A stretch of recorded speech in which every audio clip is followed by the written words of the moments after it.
Assalamualaikum warahmatullahi wabarakatuh.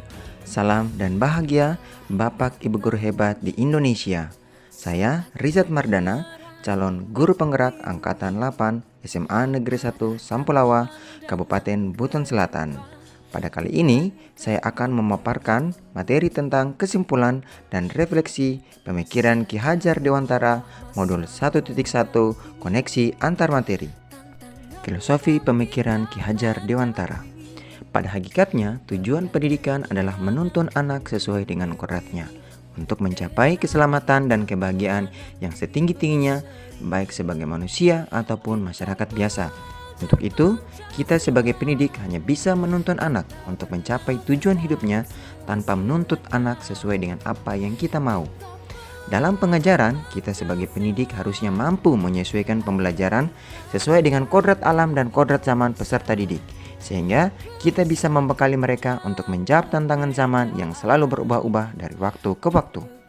Pendidikan yang memerdekakan anak, di mana kita tahu setiap anak adalah unik, yang memiliki karakteristik diri yang berbeda.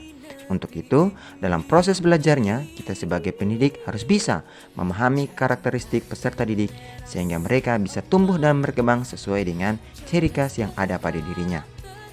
Pendidikan yang mencerminkan nilai-nilai kemanusiaan merupakan pendidikan yang bertujuan membentuk nilai positif peserta didik sesuai dengan nilai-nilai yang terkandung dalam Pancasila.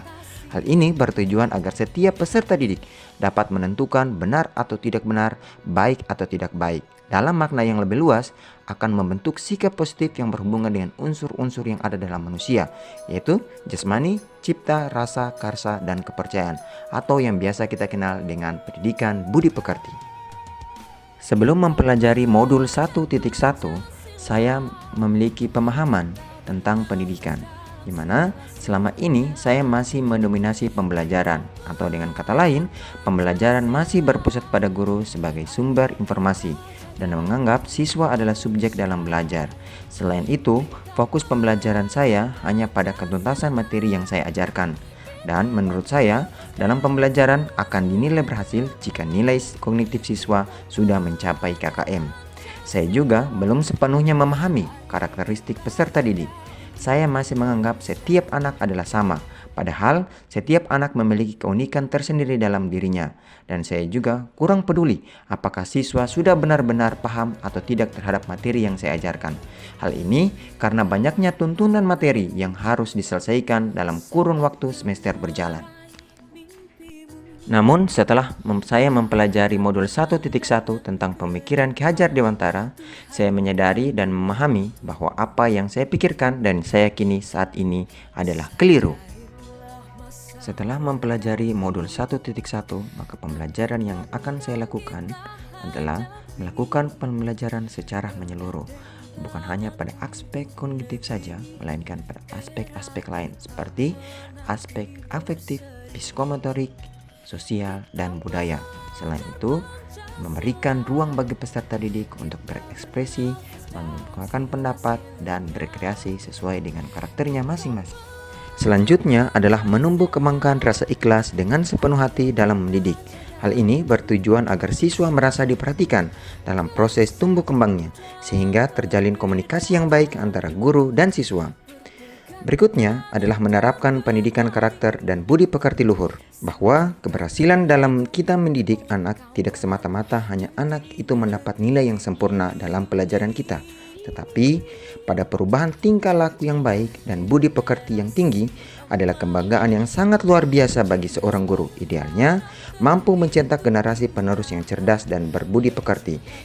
Namun, hal yang paling utama adalah memiliki attitude yang baik. Berikutnya adalah apa yang dapat segera saya terapkan dalam kelas agar mencerminkan pemikiran Ki Hajar Dewantara. Yang pertama adalah memberikan ruang yang luas bagi murid untuk mengembangkan ide kreatif mereka saat pembelajaran. Hal ini bisa kita lakukan dengan memberikan kesempatan bagi peserta didik untuk menuangkan ide atau gagasan mereka melalui seperti map mapping, infografis, ataupun presentasi. Yang kedua adalah mengembangkan pendidikan karakter melalui kebiasaan positif di sekolah. Hal ini dapat kita lakukan dengan memberikan kebiasaan-kebiasaan atau pemahaman-pemahaman tentang perilaku positif yang dapat mereka tirukan dan dapat mereka aplikasikan dalam kehidupan sehari-hari, sehingga akan tertanam nilai-nilai positif yang baik dalam diri mereka. Yang ketiga adalah merancang pembelajaran yang menarik dan inovatif sesuai dengan kodrat alam dan kodrat zaman. Untuk itu, kita sebagai seorang pendidik harus mampu memanfaatkan teknologi dan lingkungan sekitar sebagai sumber belajar yang nyata, sehingga akan tercipta pembelajaran yang bermakna bagi peserta didik. Demikianlah penjelasan tentang refleksi dan kesimpulan dari pemikiran Ki Hajar Dewantara. Semoga video ini menginspirasi Bapak Ibu pejuang pendidikan. Terima kasih telah menonton. Assalamualaikum warahmatullahi wabarakatuh.